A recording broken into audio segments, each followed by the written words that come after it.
Hello, friends. We have a guest. We have guests, and we all have coffee. Thank you. I don't have any coffee. Ah, Hey, it's Pour our one good out. I've got green tea. I've got matcha. green tea. nice. Oh, you have tea. I'm doing We the have hard a stuff. healthy guest today. Black And 70% dark chocolate. 70% dark chocolate as well. Oh, that's good. You dip it in the tea. Good. Yes. It's our good friend from across the country and across the Atlantic, Jason Figgis, writer, Right. director, editor, who's been on Great a to couple see of you. times. It's great to see you, Jason. Welcome. I Great. think the last time I barely said a word because it was all about.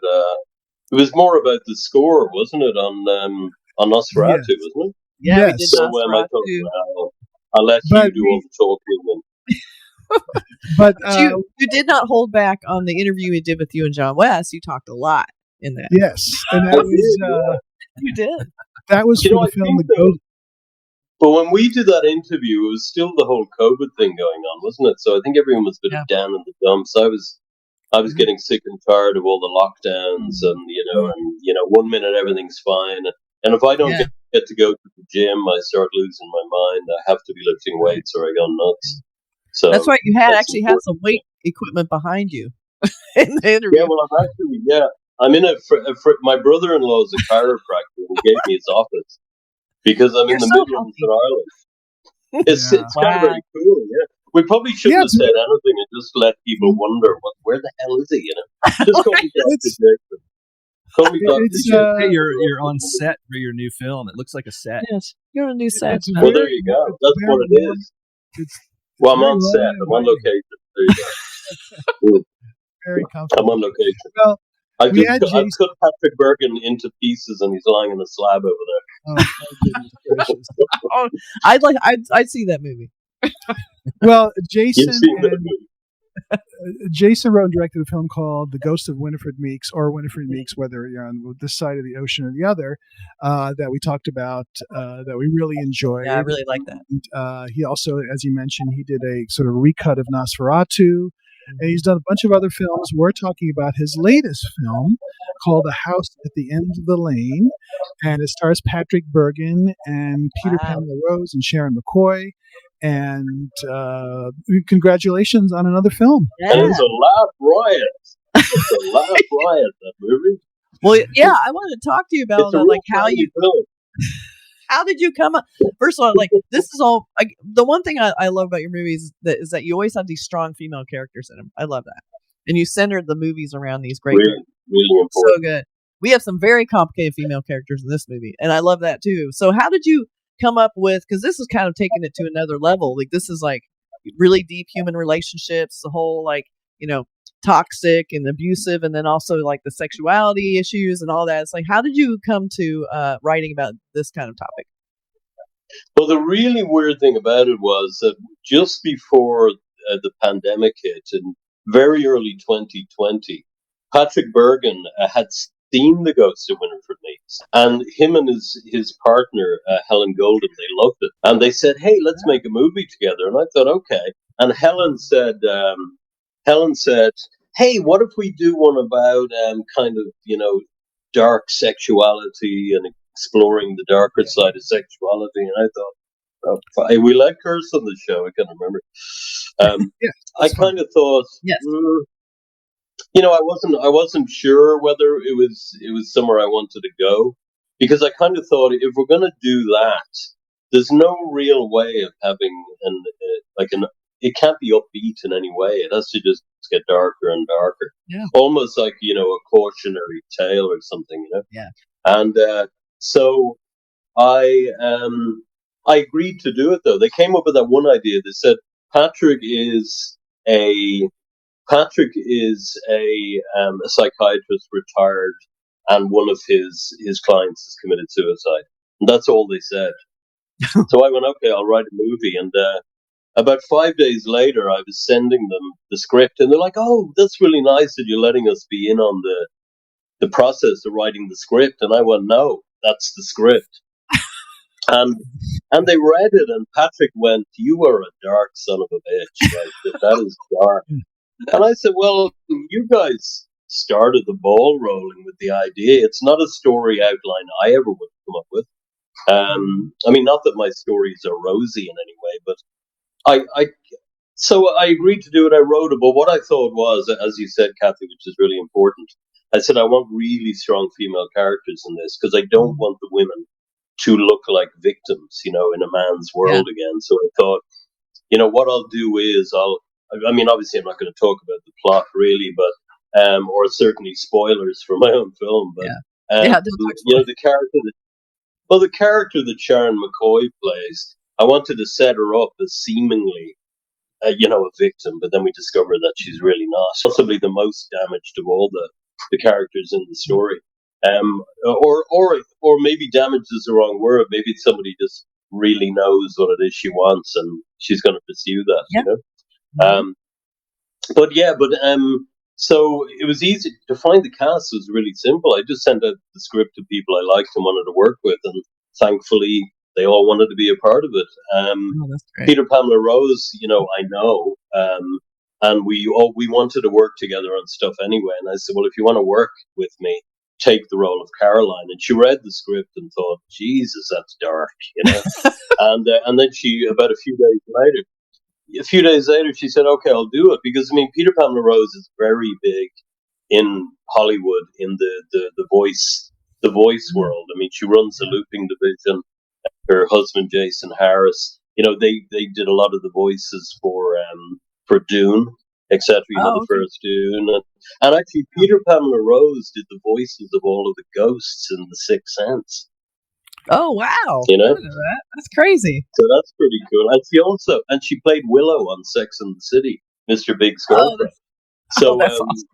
So I knew I was in safe hands by giving her such an important, integral role in the story. I said, if I give this to her, it's going to work really well. And funnily enough, again, it was all lockdowns. I had to direct all of her stuff in LA and New York by Zoom. So I was literally a talking head on a laptop. And we had this great cinematographer called Adrian Nathan Lopez. He's a Mexican from Texas, and he lives in New York now. And he was great. He was just like, what do you need? How can I do it for you? And he just got everything we needed. So that what was most important was that the footage blended with what I was shooting in Ireland. So we didn't look like we two separate movies going on, So that was really important. But yeah, I mean, it's, again, Sharon McCoy is off Vikings Valhalla. She plays Skogel on Vikings Valhalla for Netflix. Paul Sparks, who plays Alan, is in The Crown. He plays Prince William's PPO on The Crown. Stephen Jess is an award-winning actor. So I kind of wanted to feel, when I'm telling such a dark story, I want to make sure I've got really good people around me who can take the words off the page and put flesh on the bones. Absolutely. And bring it to life. So totally worked.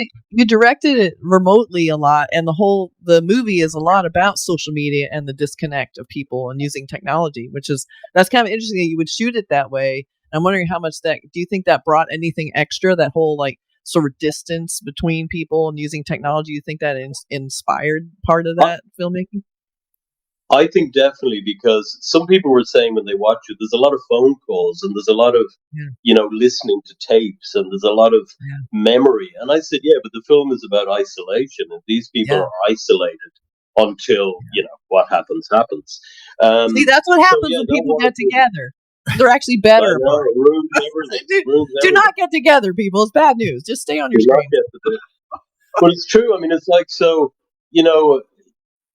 we need it. Like, I don't like making movies about phone calls, but I also feel that if you're going to be true to the story, then you have to make this movie about phone calls and about listening to tapes. And because essentially Patrick's character, he's self-isolated because he's a retired psychiatrist and his wife has passed away. No spoilers there. We know that from the beginning. He's just writing his memoirs and wants to be left alone, and he's kind of dragged back into that world by this very scheming character, Colin, who's not a very, Stephen Jess, who plays Colin, is the nicest person you could ever meet. Always that way. Always that it's way. Always that way. Always. he comes over and he plays dollies with my daughter. I mean, it's like he's like one person I would trust to play with my 7-year-old daughter. He's the really coolest guy you could ever That's meet. But the people who play Yeah, the I know, nice 'cause- people, the people that play the nice people, those are the jackasses. Yeah, exactly. Absolutely. So funny. They're the ones you have to look out for. I mean, I'm currently reading Ed Zwick's memoirs, and that's a revelation. Jesus. Whoa. I don't know whether you've yeah. read that, but No, not that's yet. definitely a revelation. Oh wow. Exactly. Well, also speaking of Colin, there's a scene where he's reading one of John West's book when he's in the bathroom. Yeah, while he's on the throne. Yeah. I love that. It's like, I hi, told John. John that. I said, John, I hope you're not offended, John, but he's on the cracker and he's reading one of your books. There's no connection. I promise, there's no connection. Oh, that's And he so says, funny. go ahead, go for it. Yeah. I And then did he think said that was you funny 'cause designed I one of designed his- the cover for it. But I was going to say that. Yeah, you I designed designed the all cover the of his new covers. book. Yeah, I designed I love all that. the book covers. Yeah, Very yeah, cool. because So- and he keeps saying, "Hey, my books are selling better now that you're designing the covers." And I'm like, yeah. That's right. So Jason, I want to ask you. You said right before the pandemic hit, you met Patrick Bergin, and you had that the relationship started. So from there to actually making the film, did you shoot the film during the pandemic, or did you do it after, or how did that No. how did the whole shoot happen? What we did was we shot the film over about 6 months. So what happened was we shot the remote stuff with Peter Pamela Rose during the pandemic because she was isolated anyway and she had a very small group. So actually, I think it was one of the brief times when the lockdown was lifted in Los Angeles. So she said, "Oh, great, we can come in." She got on to me. She said, "Are you available to do this because the lockdown is lifted and we can actually go and film now?" And I thought, I said, obviously I can't come over, but let's do it remotely, And she agreed to that. She was a bit like, "Oh, it would have been nice to have you in the room." I said, "But Yeah. But funnily enough, we had to do it twice because the first time we shot it, I didn't like it at all. I thought this isn't going to work, and I was so depressed about it. I thought I'm not making this movie. Fuck this. Oh, no. It annoyed the hell out. Yeah. And I thought it's just not going to work. And then she went, no. What exactly do you want? And we go and do it again. And she did it again, and it was perfection. Oh. But in fairness, we changed cinematographers, and that was a major thing. And that's when we got Adrian Nathan Lopez on board, and he turned out to be just a really talented guy who knew how to expose an image properly. Which is kind of basic when you're Yeah, you do filming need something. that as a cinematographer, know how to light. Absolutely. And I had made the point, I said, I want to see a freckle on a gnat's ass in this image. And if anything is burnt out in this image, I'm not using it. One thing that really annoys me is if part of the frame is burned out and you can't see detail. I'm like, no. So that's something I'm really particular about. The image has to be pristine because, it's a visual medium. And I think, whether it's a dark story or not, I think the imagery should really suit the story. And, it's a dark film, both visually and in terms of the subject matter. Yeah. Jason, one more technical question about directing via Zoom. So Pamela Peters, she's in LA. Is she setting up the camera, or is your cinematographer there? I mean, how does that work, and how do you actually direct somebody who's actually running the camera, then action, all this kind of stuff? Yeah. Well, the great thing is because Peter Pamela Rose has so much experience anyway, and the cinematographer had so much experience, I was kind of like, set it all up, show me the monitor, and if it's right, it's right. So I asked Adrian, I said, look, I want you to set up 2 cameras. I want a master, and then I also want a closer shot, like a mid shot from the other side of the room. So in that scene, when she's in the hotel room, you got this beautiful wide of her, in the corner, but then we got that nice shot. And of course, we were shot it in 4K. We were going to release it as HD. So that gave me, I could bump up 100% in any image I wanted. So it meant that with very, very little amount of coverage, I was able to create coverage in post-production and without losing anything at all. So I would literally edit 4K on a HD timeline, and it was like perfection. Yeah. So that was a fun, handy making trick. it look like it was so many takes. Yeah. Yeah. I use that trick all the time. It's Actually, it was funny because Patrick yeah, well, we shot the movie on the Panasonic GH5, which is still one of the best, but it was with a cinema lens, right? So we used a beautiful I can't remember, it was a cinema lens anyway, 50 mil for the whole thing. So it meant I could get a really nice wide, and then I could come in. And because I never shot a close up and I only shot mids, when I did get a close up on a 50 mil, it just looked really stunning. So this is where we get nerdy, isn't it, about filmmaking? People out there going, "What the fuck's he talking about? 50 mil with cinema lenses." That's what we want to know, though. Tools of our trade, people. That's right. That's where we live. Tools of our trade. That's right. Exactly. But the thing was, so what I did was I made sure that I dropped the exposure as low as it would go when I was shooting. So, and we only use natural light. I said I don't want anything other than natural light in this. I want it to look like how the human eye sees things. Right. And so that was really great. Really loved the grade. But it was so funny because Patrick, when he saw the size of the camera was like, "How the fuck do you make a movie with that?" Used to big Hollywood movies, you know? Yeah. And I said, "Let me sit you down and explain something to you, Patrick." And I said, "Here's how it works." I said, "You know the way you watch 2024. Yeah, it's 2024, Patrick." Welcome to the 2000s. No, I said, "Patrick, it's very simple." Films with cameras this I big. said, yeah. I know, it's incredible, yeah. But I said to Patrick, I said, "Look, Patrick, you know the way you watch a DVD?" And he said, "Yeah." And I said, "And that's really good quality, right?" And I said, "But then you look at Blu-ray, which is high definition." So I said, "What I'm shooting with is we're shooting it in 4K, which is twice the quality of Blu-ray." And he went, "Okay, stop there. I get it. Let's move on. Let's make the movie." Let's move on. So I had to just give him well, once he understood the quality of the image, the end result, he was like, "Okay, if it's twice as good as Blu-ray in its initial image, well then, okay, let's just do this." So when they saw the finished movie, they were like, "What? How does it look like that on that tiny camera?" Wow. And as you say, it's 2024, people. Yeah, it is. It's crazy. Technology. I can shoot 4K with this. Exactly. Yeah. iPhone. Amazing. Yeah. It's incredible.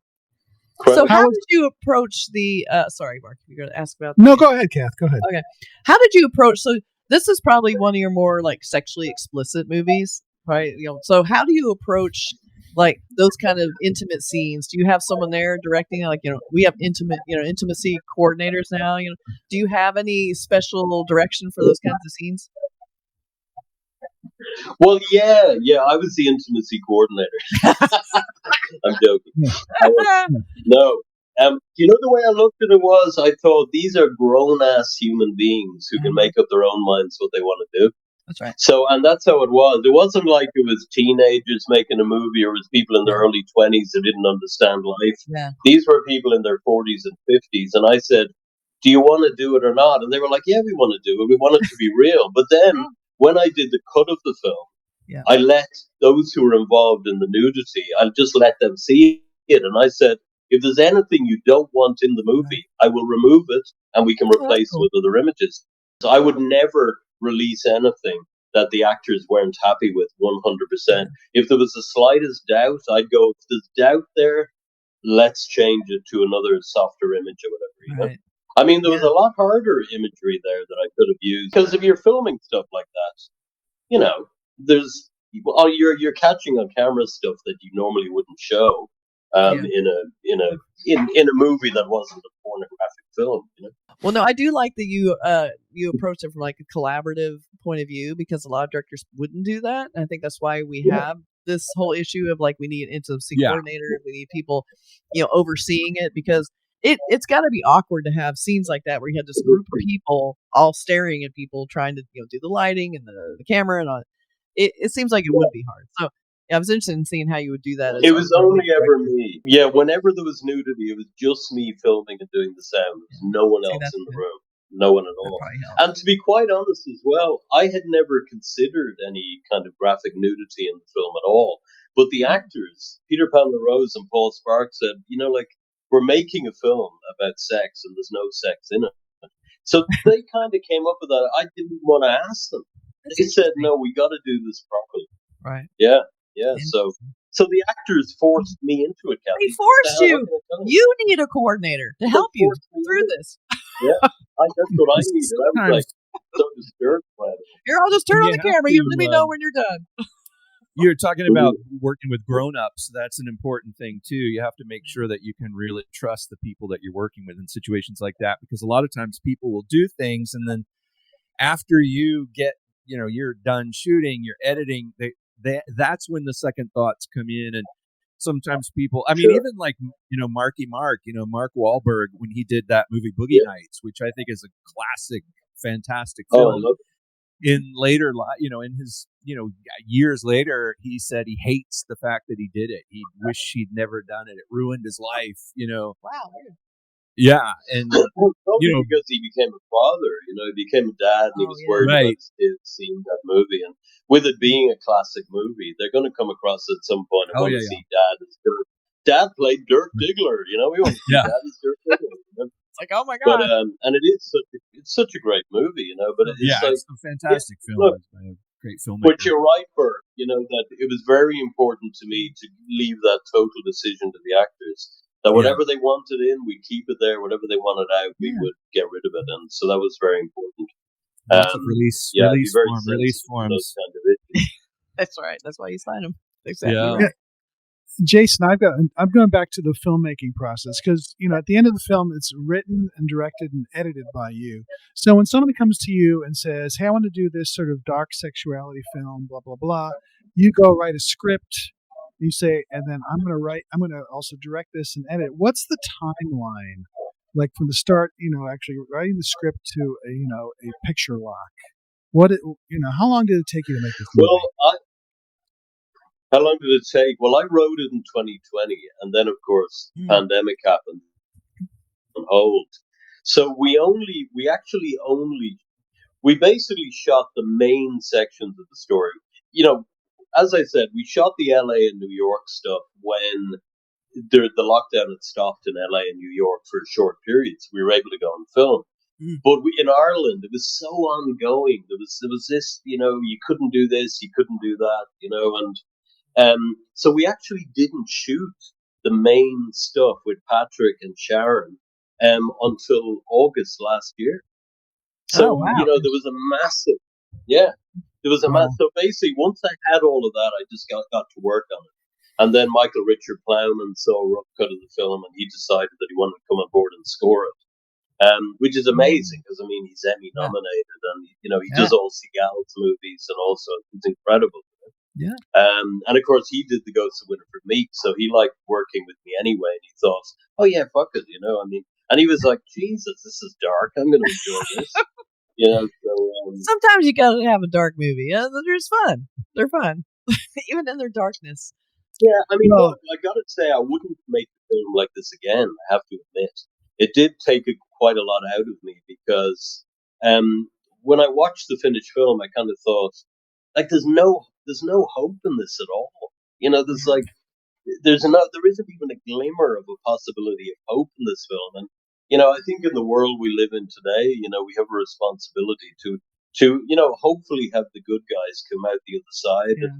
And I don't mean in a gung ho kind of way, but because I ended up shooting another movie then in Wales in January, starring Peter Pamela. It's called Jane Finds the Sea Frightening, and it's about an actress who looks after her mother. She's a very famous Hollywood actress, and her mother gets dementia. And she decides to take a break, but the break lasts for 7 years, and they don't want her anymore. Her agent said, "I can't get you seen for like a dog commercial. It's just not happening, And so the story about her reconciling with her past and the problem. So she's talking to the ghosts of her past throughout the film, isolated in this house in Wales. But there's real hope in that. I kind of thought, it's a bit spooky, but there's real hope at the end of the story. Right.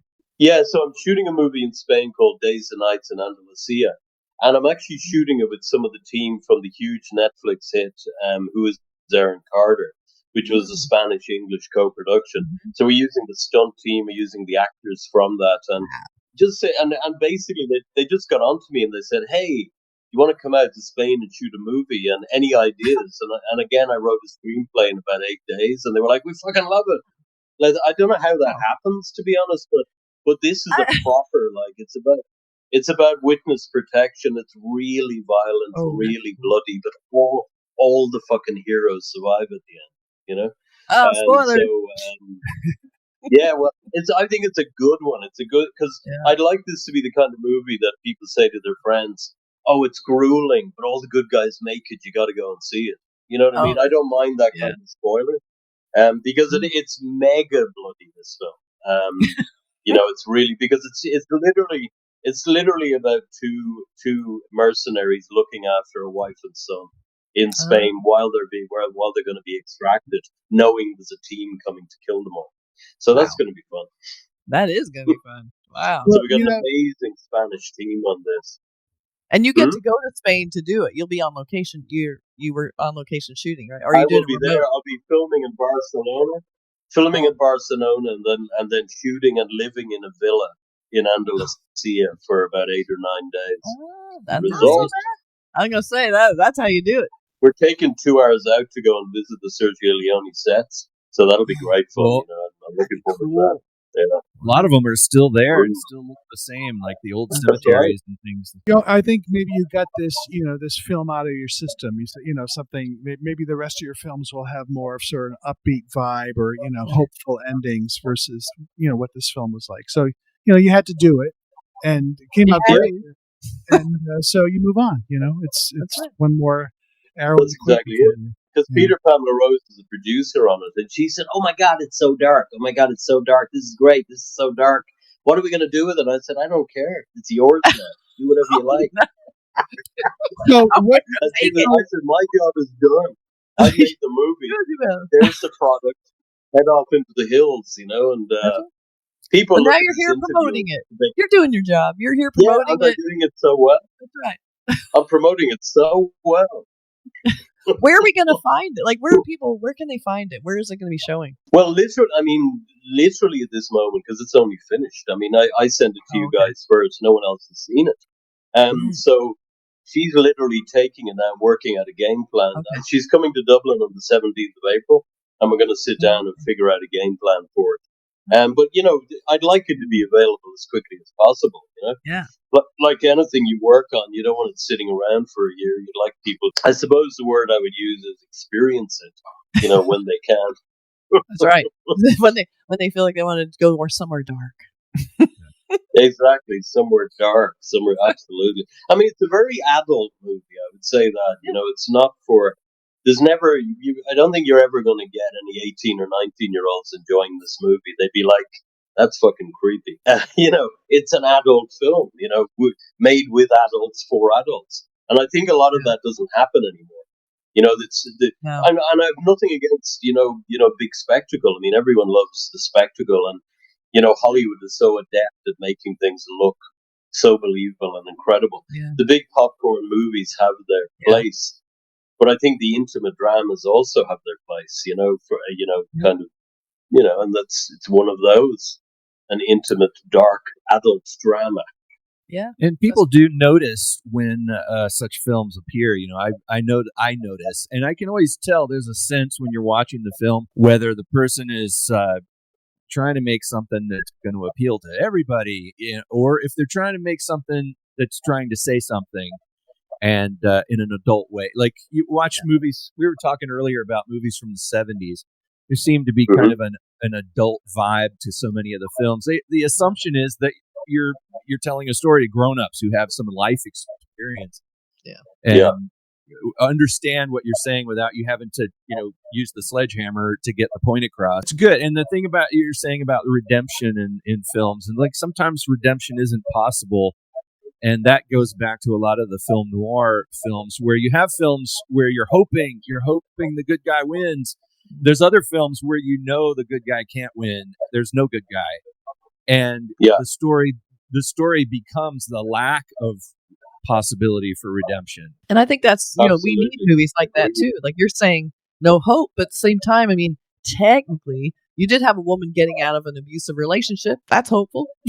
It's like there's a little bit of that. Yeah. I mean, again, as you said, they are strong women. I mean, you have Caroline's character stating that she's not in the market anymore. She's happy in her own space and her own company. But but you can see she's very wounded by her life experience. And then the character of Eve, yes, she's extricated herself from a potentially dangerous situation with a narcissist. And now she's re-exploring the world that she used to, be in with her old pal, Kat Murphy. Actually, Kat Murphy, she most recently was in M. Night Shyamalan's movie A Knock at the Cabin Door. She played the doctor in that. Yeah, so again, she just did a day for us, in New York, and it was wonderful. But the guy who plays the narcissistic partner is Peter Palmerose's husband in real life, Jason. Oh, that's funny. Oh, no kidding. Wow. That's cool. And he's one of the top voiceover guys around. In fact, when James Gandolfini passed away when they were doing the drop, he stood in and voiced Gandolfini after he passed away in the ADR. Yeah. Oh, he's a talented guy. But I think that's it. One of the things I think about, being a director is if you can cast it right, kind of get out of their way, and let them do what you brought them on board to do. If you don't like it, sure, you can give a few notes. But if they're doing what you want and they're exceeding expectation, just fucking let them do it. I'm always of the idea that if somebody has a better idea than me, I'm going to use their idea because I'm still the one who gets the credit, and I think, and I also think you deserve the credit for not being an asshole and letting somebody be better than you are. I mean, it's like you do deserve credit for that because too many people are like, no, I'm an audience. This is my film and you do it my way. No, my vision. Bullshit. Yeah, exactly. Yeah. You also have to take the credit when you use someone's idea, and that becomes the thing that people hate about the film. Yeah. I agree with you, Burk. No, you're so right. I agree with you. You have to take responsibility for all the decisions made or agreed with, and kind of go with it. Yeah, I agree with you. Yeah, the credit and the blame. It's a double-edged sword. That was one of Stanley Kubrick's things. Even though people consider Stanley Kubrick to be a perfectionist, a lot of times he would take ideas right from the set. He was asking the key grip. What do you think about this shot? He is kind of notorious for being that way on set, and for also not, like you said, not interfering with the actors who are bringing what they bring. And if you want that actor's thing, give them the script and see what happens. Trust their instincts. Their character instincts. Yeah, I mean, you have to do that. I think it'd be crazy not to. If you've got the right people around you, just let them do. No man or woman is an island making a movie. It's a team effort. You're all making it. I've even moved away from the idea of saying a film by, a film by Jason Figgis, and I prefer now putting on a poster written and directed by, instead of that a film by, or a Jason Figgis film, which is one of the most obnoxious things I think there is. It's like, because it isn't. It's everybody's effort. Yeah. Sure, if I wrote it and directed it, that's honesty. But it's not my film. It's everybody's, for good or for bad. Unless you're making a puppet show where you're playing all the puppets. There's a Jason Figgis puppet show just for you. Yes, well, that's a possibility. Jason, it's always fun to have you on. And the House at the End of the Lane is, it's coming soon. Well, we'll find out where you can watch it. Where it's streaming or who's going to distribute it. So look out for that, starring Patrick Bergin and Peter Pamela Rose and Sharon McCoy. And Jason, it's always a pleasure to have you on and talk about how to make a movie. I love that. Nuts. So it's great. And thank you very much. It's always a pleasure. Yeah. Always a pleasure. And we'll have you on when you have your next film out, the one shot in Wales or the one in Spain. Maybe we'll come out there and help you with that one. Yeah, we'll help you. We'll help you with that. Exactly. We'll give you some ideas. We'll give you some notes. Yeah. We'll do some BTS for you. How's that? Fantastic. I'll let you know the dates on there, and if you happen to fly in, come and join us. That would be so fun. All right. Awesome. Yeah. Well, Jason, all right. Stick around for a second, and we'll say goodbye. But don't leave. Okay. Sure. Bye. Bye, everybody.